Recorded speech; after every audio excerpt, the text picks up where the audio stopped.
Bienvenidos a la clase número 22, la evaluación de la enseñanza y los aprendizajes. En la clase de hoy indagaremos acerca de cuáles son los propósitos generales de la evaluación en este proceso que denominamos de enseñanza y aprendizaje. Hablaremos acerca de diversos tipos de evaluaciones y veremos algunos indicadores, criterios e instrumentos para la evaluación. En primer lugar, debemos indicar que el proceso de evaluación en sí mismo es complejo y que siempre estuvo rodeado de cierta duda en relación a cuán objetivo puede ser un proceso de evaluación. Por eso debemos aclarar que si bien hay instrumentos de evaluación que permiten la objetividad, siempre hay una carga subjetiva de aquel que esté a cargo de la enseñanza. Y por lo general, esta subjetividad es inconsciente. Por lo tanto, es preciso considerar que siempre se da una evaluación de carácter informal, de la cual los docentes generalmente no somos conscientes, y está constituida por juicios de valor y las jerarquías de excelencia que los profesores, por ejemplo, construyen. Aquella valoración que los docentes hacen acerca de sus alumnos en cuanto a si cumplen o no cumplen con determinados indicadores de aprobación.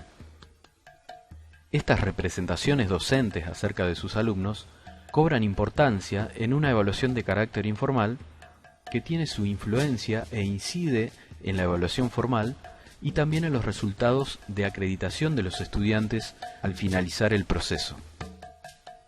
También debemos decir que todo proceso de evaluación, buscando aplicar cierta objetividad, debe dar cuenta de que la información que se busca a la hora de evaluar tiene relación con lo que los alumnos pueden realizar y con las estrategias que se utiliza para alcanzarlo. Entonces, la evaluación debe ser una evaluación cualitativa, que se preocupa por la descripción e interpretación de lo que se está evaluando. Es una evaluación contextualizada, situada, en la que se reconoce la influencia de variables de tipo psicológico, cultural, social e institucional. ¿Para qué nos sirve la evaluación? Comprendamos que es un proceso que se inicia junto con el proceso que hemos denominado de enseñanza y aprendizaje, e incluso antes de la enseñanza de alguno de los contenidos. Sin embargo, hay una representación muy fuerte acerca de la evaluación como el cierre y final de un proceso de enseñanza y aprendizaje, y por lo tanto considerada sinónimo de acreditación. Sin embargo, en esta clase veremos que la acreditación es solamente una parte del proceso de evaluación. Veremos también que diagnosticar, valorar, retroalimentar y mejorar la enseñanza es para lo que nos sirven los diferentes tipos de evaluación. Aunque lamentablemente debemos decir que en la actualidad continúan las funciones de control como protagonistas. En las prácticas, la aprobación, la desaprobación, la promoción son aquellas vinculadas solamente con la acreditación, sin dar lugar a las funciones de mejora, de valoración, de diagnóstico, de retroalimentación que brinda para el proceso de enseñanza y aprendizaje los instrumentos de evaluación. Tenemos tres tipos generales de evaluación: la diagnóstica, la formativa y la sumativa.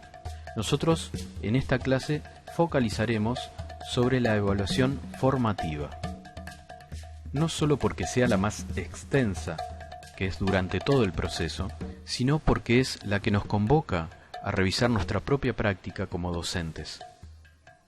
El objetivo de esta evaluación formativa es el de ofrecer orientaciones y sugerencias para mejorar algún aspecto del proceso de aprendizaje de los alumnos. Es el momento que trata de identificar debilidades y fortalezas del aprendizaje, no solamente en las tareas de los alumnos, sino también en la tarea docente. Por lo tanto, aquí surge algo fundamental, que es no solamente ver la evaluación aplicada en este proceso de aprendizaje del alumno, sino también en la revisión de la tarea como docente, evaluar el rol docente en este proceso de enseñanza, tanto como las prácticas llevadas a cabo por el docente en un curso al presentar el conocimiento, los contenidos a sus alumnos. La primera de ellas es la evaluación diagnóstica, que se da en el inicio de un proceso de enseñanza, de una clase, de un taller, o incluso un diagnóstico en el inicio de una unidad temática de ciertos contenidos de la clase. La evaluación diagnóstica es una evaluación para el aprendizaje. ¿Desde dónde partimos? ¿Cuáles son los propósitos? ¿Cuáles son los criterios? Y también nos sirve para repensar cómo seguir. Ese diagnóstico estará dado sobre los conocimientos que adquirieron nuestros alumnos, ya sea en sus saberes previos al iniciar un curso, o ya sea en sus conocimientos adquiridos en una unidad anterior. Me indicará si deberé reforzar algunos contenidos para luego presentar los siguientes. La última de estas tres es la evaluación sumativa, y esta es una evaluación de los aprendizajes. Es un corte en el proceso de la construcción de saberes y con la definición de resultados de esa parte del proceso. Es aquella donde se suman todos los instrumentos de evaluación que hemos aplicado y se sintetiza en una acreditación final del curso.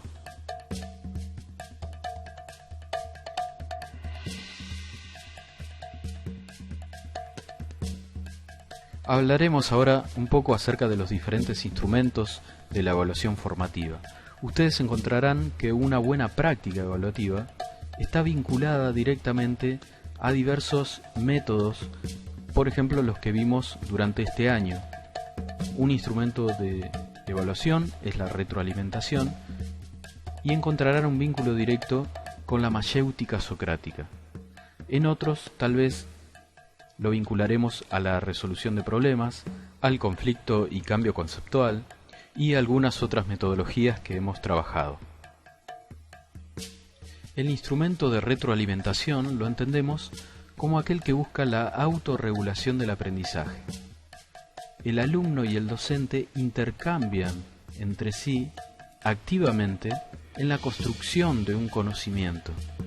Esto se ve mucho en los trabajos de tesis, por ejemplo, donde el alumno revisa la problemática, pide ayuda, propone maneras de resolverlo y el docente a partir de esto ofrece ejemplos, valora lo positivo, también le formula preguntas, la repregunta es importante en esto, por eso lo vinculamos directamente con la mayéutica socrática, sugiere maneras de resolver y eso va retroalimentando el proceso de manera espiralada, tanto que no solamente interviene la evaluación del docente de cómo su alumno está aprendiendo, sino que el alumno puede evaluar su propia práctica.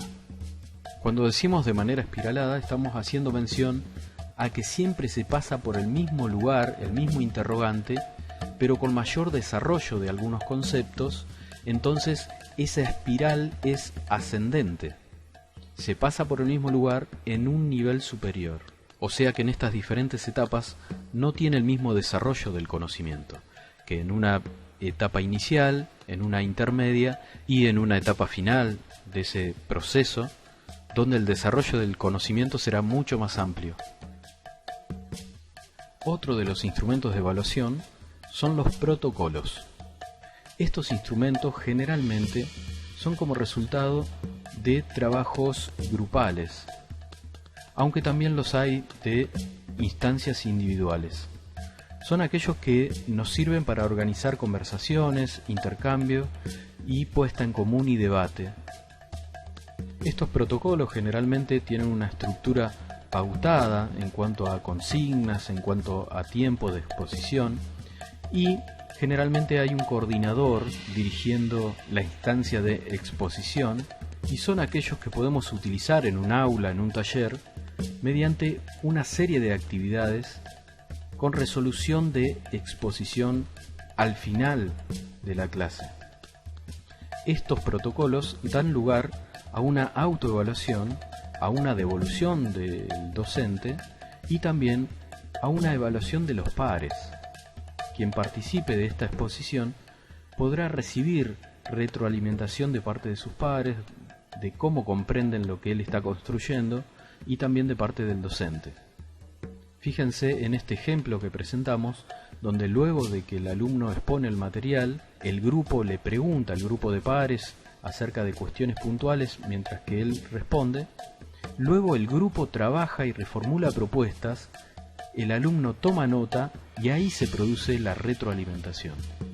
Busca una solución, una respuesta a esas propuestas del grupo de pares y a partir de esas propuestas se arma un debate y una puesta en común de ideas. Las rúbricas o matrices de valoración son de carácter social, fácil de comprender y permite la autoevaluación. Estos documentos públicos deberán ser compartidos entre docentes, padres y alumnos y se usan para evaluar el desempeño o producciones de los alumnos.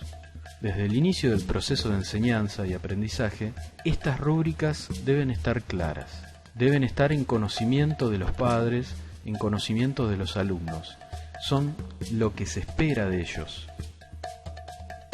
Por medio de la matriz de valoración o rúbrica, se hace una descripción detallada del tipo de desempeño esperado, así como de los criterios que serán usados para su análisis. Por eso es importante que estén formulados antes de iniciar el proceso de enseñanza y aprendizaje. La rúbrica es una opción viable para otorgar criterios evaluatorios, cuantitativos, cualitativos o mixtos, que permitan conocer el desempeño del estudiante durante el desarrollo de un proyecto a lo largo de un curso. Esta rúbrica es considerada como un instrumento de autoevaluación, porque le va a permitir aprender o monitorear su propio progreso y ayudando a preguntarse a sí mismo el alumno en dónde me encuentro, hacia dónde voy, qué necesito para llegar a tal o cual lugar, cómo puede llegar a valorar el docente mi tarea. Los componentes de la rúbrica al menos son 3. Los criterios responden a los objetivos de aprendizaje o expectativas de logro, mientras que los niveles de calidad es la evaluación cualitativa y no es numérica. Generalmente está indicando algún avance o algún retroceso. Pero los indicadores de avances sí son descriptivos, comprensibles para la autoevaluación y además para evaluación entre pares. Tiene que ser en una terminología que no sea técnica y que cumpliendo con su carácter social pueda ser entendible por los padres o por aquellos que no estén cursando. Para finalizar, analizaremos esta matriz de evaluación. Fíjense que es un trabajo final grupal y la tarea es una elaboración y grabación de un radiomontaje. Tiene 3 niveles de acuerdo al componente de niveles de calidad, mientras que los indicadores de avance son descriptivos de esa calidad. Por lo tanto, si tomamos un ejemplo en las voces, fíjense que el nivel 1, los roles narrador y personajes, al ser grupales, logran una coordinación óptima, mientras que el nivel 2 logran solo a veces coordinación entre las voces, y el nivel 3, que sería el más bajo, logran una mínima coordinación entre las voces.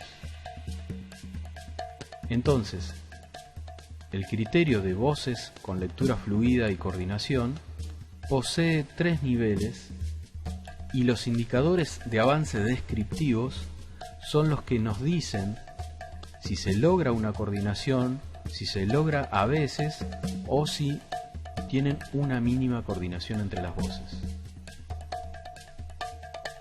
Actualmente es muy común encontrarse con rúbricas elaboradas por infinidad de docentes y también es posible tener acceso a un montón mediante páginas web. Sin embargo, nosotros les proponemos que ustedes construyan sus propias matrices de evaluación, contextualizándolas, vinculándolas no solamente con el sujeto, sino con el objeto de conocimiento. Finalizamos la clase de hoy. Me despido, deseándoles una buena semana. Nos encontramos el próximo viernes.